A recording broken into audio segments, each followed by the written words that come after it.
A little boy was afraid of the dark, and one night his mother told him to go out on the back porch and bring her the broom. Little boy turned to his mother and said, "Mom, I don't want to go out there. It's dark." Mother smiled reassuringly at her son and said, "You don't have to be afraid of the dark, son." She explained that Jesus is out there and he'll look after you and protect you.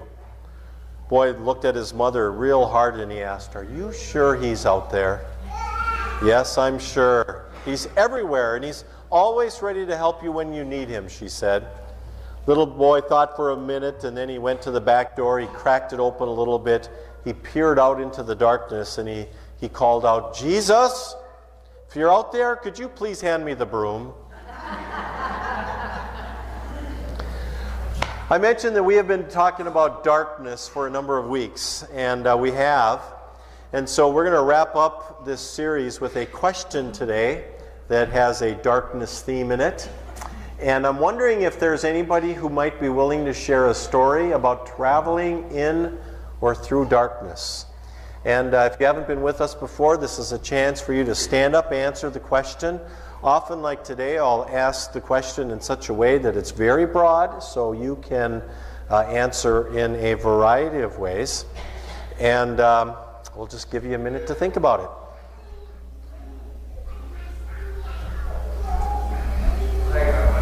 Okay.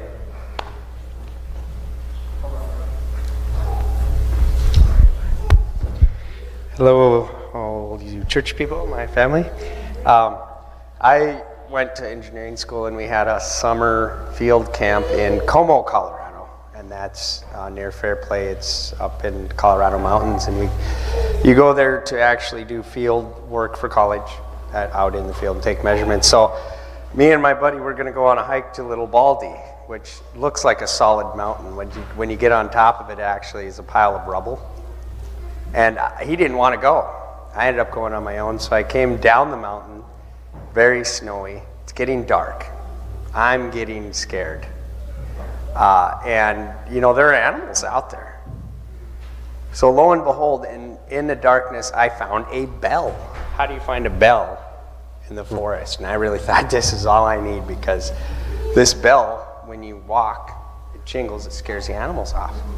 So that was that kept me from being afraid, and I just kept coming down the mountain, and it didn't matter because I missed camp, and I was late, and my friend was worried about me, but I made it back by about 11 that night. Thanks, Levi. Good story. Anybody else?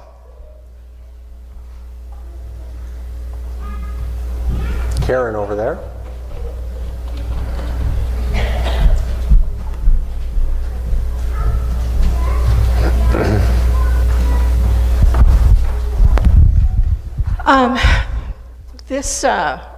I don't remember if it was a year ago or 2 years ago, but it's when Mark wasn't driving.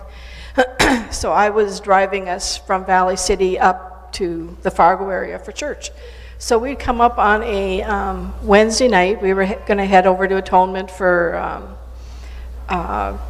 Lenten services, and the weather kept getting worse and worse and worse. So we got close. We thought, we're not doing this. So we pulled into McDonald's, grabbed something to eat, and started heading out. Well, it had gotten so bad just while we were in a McDonald's that by the time we got on the highway, there were 3 snow plows ahead of us, you know, plowing the way. And they've got, you know, all those big bright lights and all that kind of stuff. And so we were following them and following them and following. And finally, you know, they kind of pulled over so we could go around them. And we started pulling over, and we couldn't figure out why it was so dark. Well, it turned out that we didn't have our lights on. Now, to make that so it doesn't sound quite so bad, we usually have the car set so that the lights automatically come on. And we had just had the car into the dealer to do something or another, and they shut them off. So we assumed that it was going to be light, and it wasn't. Nice story. Thanks, Karen. Jan over here.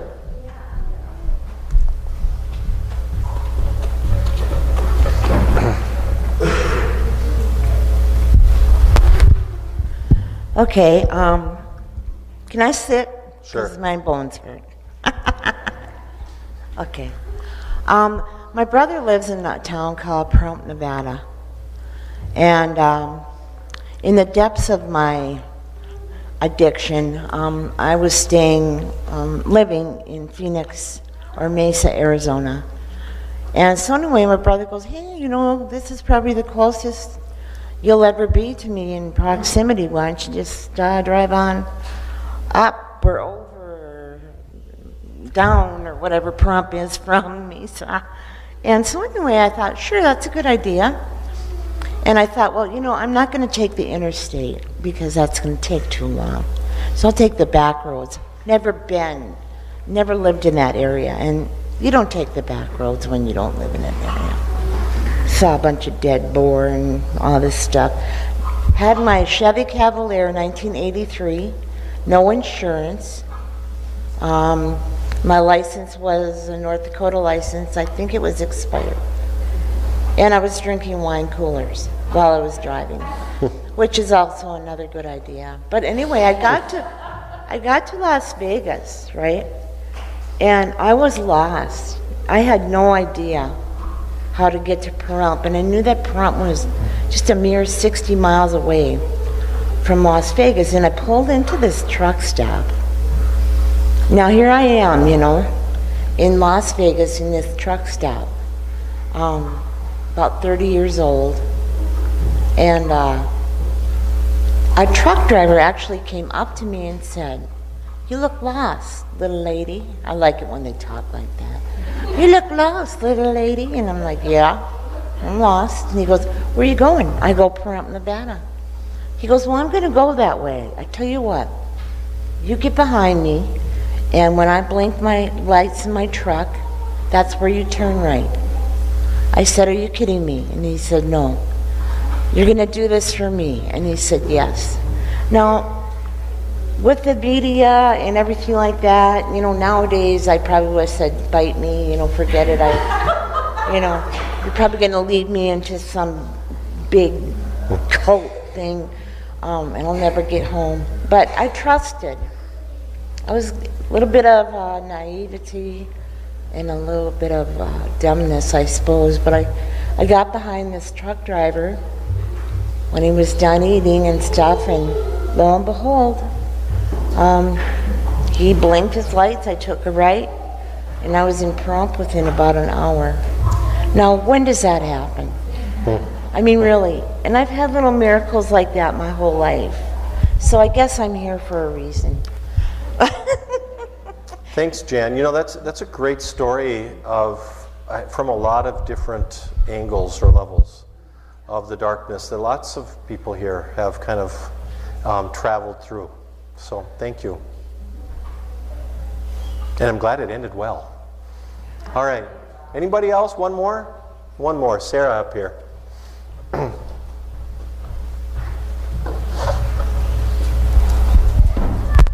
I have a sappy one. But when my husband and I first got together, we lived up in Grand Forks, and my mom and his family still left him in Langdon. So we made a lot of trips up there. And he had an old Ambassador car with like the bench seat and stuff. And so we spent so many Sunday nights in the dark just driving back to Grand Forks. And those are some of my favorite memories because it was just him and I in this car, and we just talked. And now we still do. I love those times where it's just my husband and I, and what we talk about is different, you know, children and what's going on with their lives. But those are my favorite traveling in the darkness memories. So, thank you, Sarah. Thank you. Well, Gene, one more. Okay, this is the last one. Okay, I'll make it short. When did we stop sitting down or stop standing up? Okay. Just because I'm the oldest guy here, I got to stand up. Huh? This goes back in the mid-'90s when I was up working in Alaska part of the year, and we were traveling. I was traveling with a guy driving a truck from Prudhoe Bay back to Anchorage, and we were coming over Adigan Pass, and if anybody knows where that is, that's where this ice road trucker thing always shows on TV. Mm-hmm. Anyhow, we got on the top of Adigan Pass, and he lost all his lights. And it was pitch black dark, and I mean pitch black dark. And I said, we probably should pull over. He says, no, we're okay. And I says, why are we okay? He says, because we got somebody else riding with us. And I looked at him like, boy, you're crazy. I said, I didn't see anybody in this truck. He said, yeah, we do. He said, we've got a higher power and we'll make it. And we did. Great last story. Thank you, Gene. Well, I've mentioned a couple of times that we're wrapping up a series today that we've titled Dark, Dark Days, the Winter Blues. And over these last weeks, I've had some people helping me. I want to thank them again, George and Tim and Mark. And I hope that this series, for those of you who have been with us, I hope it's been helpful to you. I know I've learned a lot, both in my preparation, but also just from some of the people who have dealt with darkness in their own vocations. As we come to an end, I just want to recap where we've been. We've talked about mental illness and depression, and we've tried to take the stigma out of it. We've tried to say that it's okay to battle these kinds of things, that lots of people do, no shame involved, and that they're treatable diseases. We've talked about things that we can do for ourselves to prevent or lessen the effects of mental illness, things that we can do to help others. I want you to know that if you missed any of those Sundays, they are online. You can go to our website and you can watch those messages.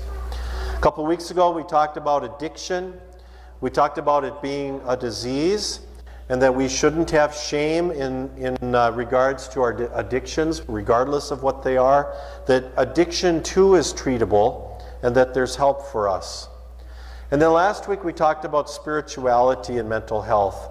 And one of the basic premises that we talked about last week is that spirituality is no guarantee against pain and struggles.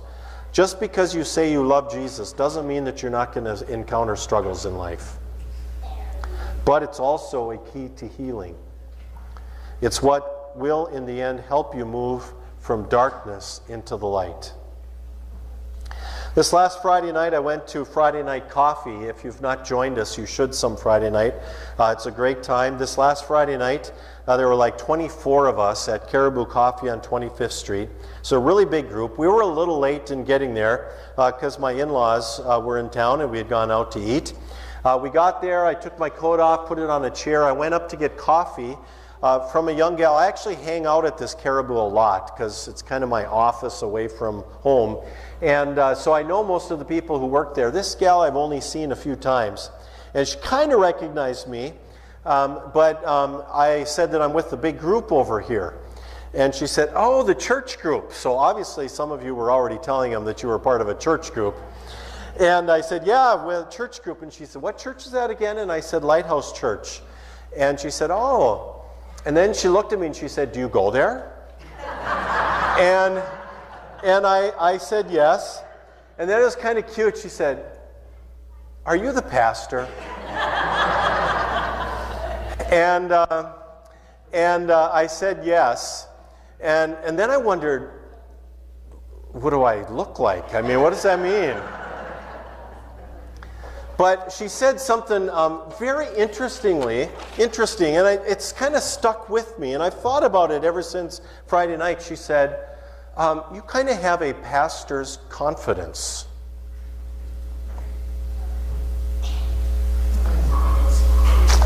And I've thought since Friday night, I thought later that evening even, I should have said, you should have seen me 2 years ago. You should have seen me 2 years ago. Trapped in a burnt-out depression.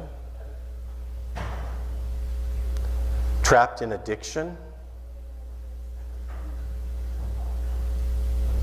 Certain that God had withdrawn His presence from me. Believing that He was nowhere to be found again. People I cared for, not all, but many, had dealt with me by isolating me and pushing me quietly away. My life 2 years ago was imploding. I was losing my job, and I wasn't even sure what else I was going to lose. A pastor's confidence. Should have seen me 2 years ago. Wondering if you've ever watched, if you've ever walked through pitch darkness. It's really quite an experience. You kind of need to do it in a closed room. But I have. I used to stay live in my parents' basement when I was growing up, and it was pitch dark if all the lights were off. And I remember, trying to maneuver through pitch darkness. I mean, just complete darkness. You can't see a thing. You're a little bit afraid to take your next step. You're not sure what you're going to run into. You can't see a thing. You're very uncertain. And you just, when it's real dark, especially for a long time, you just kind of want to curl up in a fetal position and stay where you are and give up. The darkness can be very difficult, painful, can feel hopeless,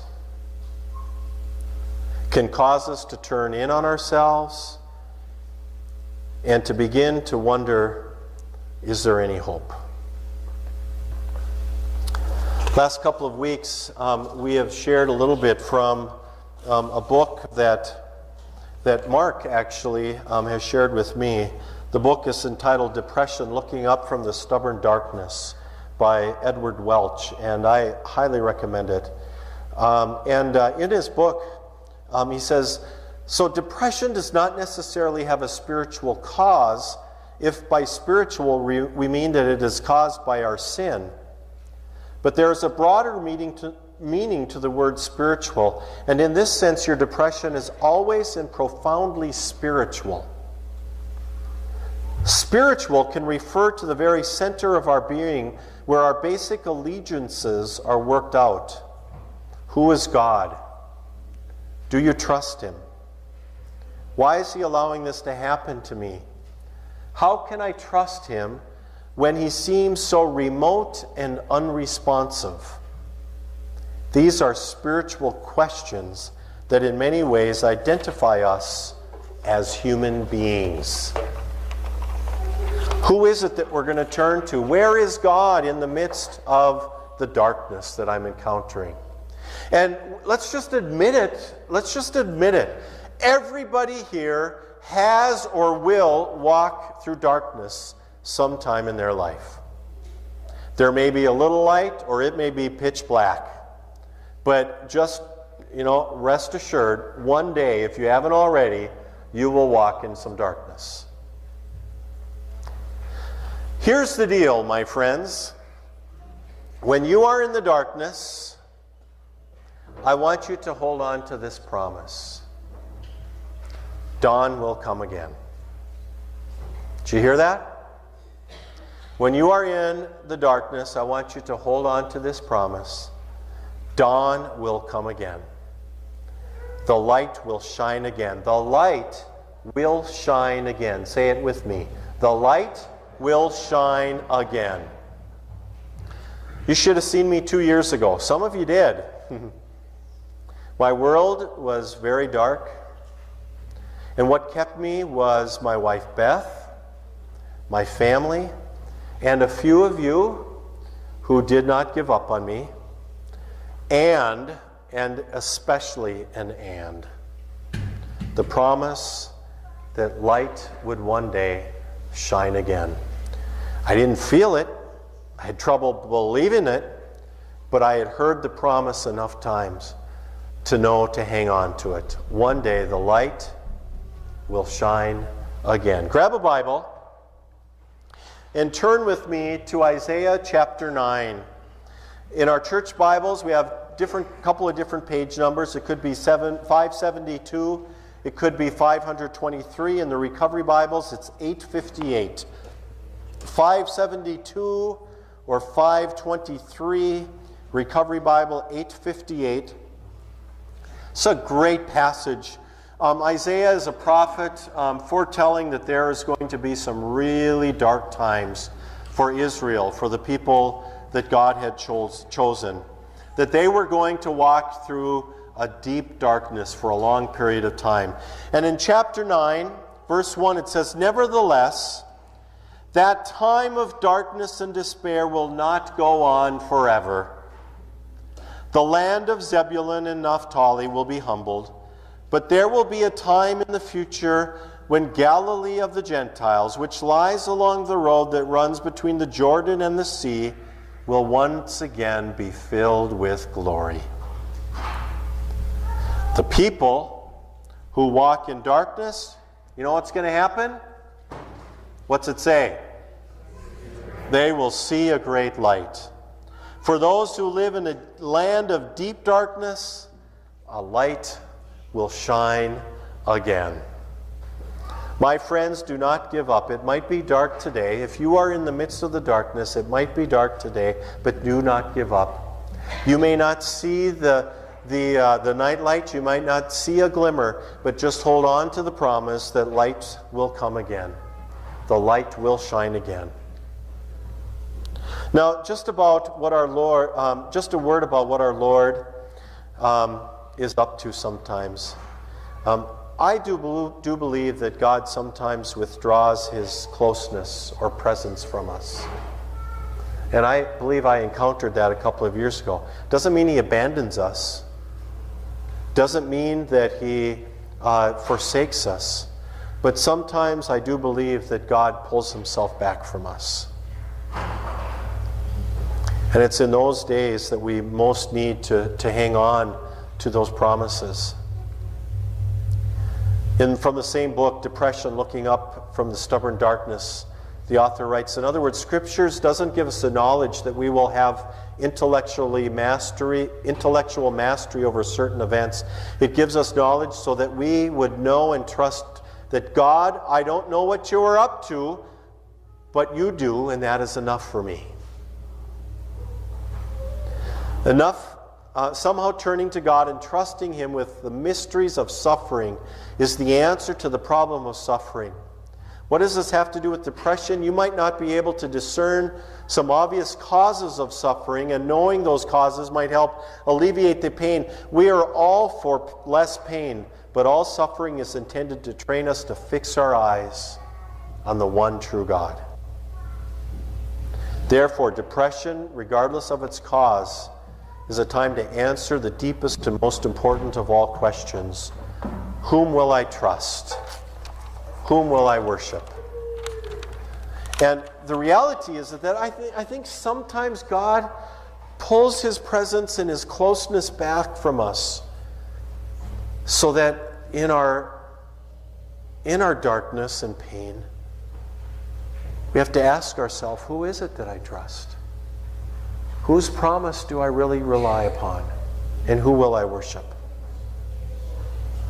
I remember reading a story told by a man who was a pastor. And he said when he was a young boy, like 8th, 9th grade, his dad came into his room and he said, "Get up! The neighbor's barn is on fire." And so they got up and they ran down to the neighbor's farmstead just a little bit way down the road. It was owned by the Self family. And there was the whole Self family out from their house in the middle of the night watching the barn that was ablaze, just ready to crumble down. He said, "I saw my dad go over to Mr. Self and put his arm around him." It was one of the few times he had seen his dad share some affection. And one doesn't know what to say in such an instant. And they were watching the barn burn when all of a sudden, out from under the porch of the house came this cat. And it went right into the blazing barn. Everybody just kind of gasped like, "What's going on?" And some of you will know what was going on. What was going on? Kittens, yeah. It wasn't just a moment later, the cat came out with a kitten in its mouth across to the porch, underneath the porch, and back out again into the blazing barn, one after another. It was kind of funny because he said, he'd almost forgotten about that story until one day he was at this big zoo and he was sitting in front of the monkey cage. And monkeys are always kind of fun to watch. If you've ever seen a monkey with a baby monkey, you will see that it doesn't slow the monkey down very much. they just kind of allow that baby monkey to wrap their arms around their neck, maybe wrap their feet around their waist, and the monkey still just kind of climbs and swings and does all these things. And all the while, the baby monkey is just kind of holding on for dear life. And in this devotion that he had written, it was quite profound. He said, you know, sometimes in our life, we tend to think with a spirituality that's a lot like the monkey cage, where we're on just a ride through life, and God says, just hold on for dear life. And he said, you know, even though God may withdraw his presence at times, or his closeness at least, God is a lot more like that mother cat, who does not say, hold on for dear life, but says, I will hold on to you with all of my life.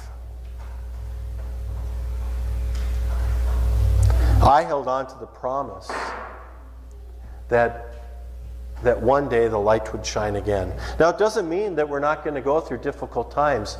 You know, the Self family still stood there and watched their whole barn burn down. The kittens, you know, maybe not all of them escaped the fire. But we can be certain that we have a God who holds on to us and will not let us go. In my own journey, I held on to the promise that light will shine again. I went through the motions of faith for a couple of months. I'm not going to share in detail. I've shared some of that before. I'm going to share a little bit about that tonight at our recovery group, if you'd like to hear more about that at 6:30 tonight. But I discovered that slowly but surely the light began to dawn. It would have been nice if it would have been a boom and the light was right there. It's not how it worked. But it was just like the North Dakota sunrises. Just slowly but surely the light began to shine again. And I found some healing. Still broken. I still stumble. But I know that the light is sure. Now I want to spend just a couple of minutes before we close speaking to those of you who love someone right now who is in the midst of darkness, because you wonder, what should we do? And I just want to share with you quickly a couple of different things. First of all, acknowledge their pain and do not minimize it. Acknowledge their pain and do. Oftentimes we want to say, oh, come on, it's not that bad. Don't be so depressed. Acknowledge their pain. Number two, this is probably the most important thing I'm going to share with you today. Speak less and listen more. Speak less and listen more. The ministry of presence is the most profound ministry that we can give to those walking in the darkness. We always think that we have to share something. We always think that we somehow need to say something to lessen their burden or solve their problem, to take away their pain. Many of you know the story of Job. I know that the Wednesday night Bible study has been going through the story of Job. You know, Job loses everything in his life. He has these friends who come, and for 7 days, they just sit there with him. They were at their best in those 7 days. And then if you've read the story of Job, they open their mouth and everything goes to pot. It's just... But for 7 days they were good, because they spoke less and listened more. Number 3, say these words after me. I will help you get help. I will help you get help. If you don't know where to turn, find someone to turn to. I said those words this week to somebody I care about. I will help you get help when you're ready. Number 4, and I will be with you. Say it after me. I will be with you. Can't do it for you, will not enable you, may have to love you from a distance for a while, will not let you endanger your own life, because I will be with you. Want to draw it to a close, and want you to sit back comfortably in your seat for a moment. And I'm going to put you in a warm place. I want you to close your eyes for a second. And boy, we should be doing this every day. Close your eyes, and I want you to just imagine that it is June 17th in Fargo, North Dakota, and the sun is shining, and you are in your lawn chair, sipping a cool glass of lemonade or iced tea. And you can feel the warmth of the sun. It's not too hot, but it is really nice. Doesn't that sound good?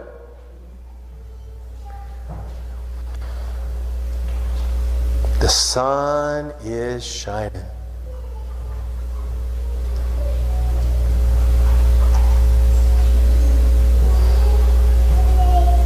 And you might just sit there for the entire day, except you'll be red like a lobster by the time you're done.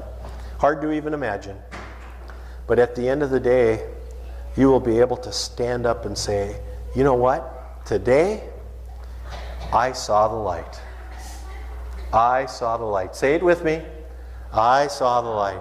You know, a lot of the old gospel hymns are pretty cool. A lot of the old gospel hymns are pretty cool because they don't try to take away the darkness of today. They just simply say, you know what, someday life will be different. If you've ever listened to the African American spirituals, you know, they were sung at a day where there was little light and it was a lot of darkness. But they are filled with images that one day there's going to be a glorious day. One day, everything is going to be different. One day, once again, there will be no more darkness and the light will have shined. There will be a day when there is no pain and there is no more sorrow, where there is no more need for tears. Do you hear that? Not just no more tears, no more need for tears. No more doubt. You won't have to try to focus on God all day because you're going to be with Him and He is going to be with you. You know what? And, this is cool, there will also be no more darkness. You can look it up, my friends. I dare you, look it up. Revelation chapter 22, verse 5. You don't have to look it up now, but I want you to look it up later. Because it says in Revelation chapter 2, verse 5, it's a vision of the coming kingdom where there will be no more pain, no more tears, and no more suffering. It says there will also be no more night there. No more night. Why? Because there is no need for lamps or even for the sun. For the Lord will shine on them, and they will reign forever and ever. One day, there will be no more darkness. But until that day, we hold on to the promise that we will see the light again. Amen? Let's stand and have a little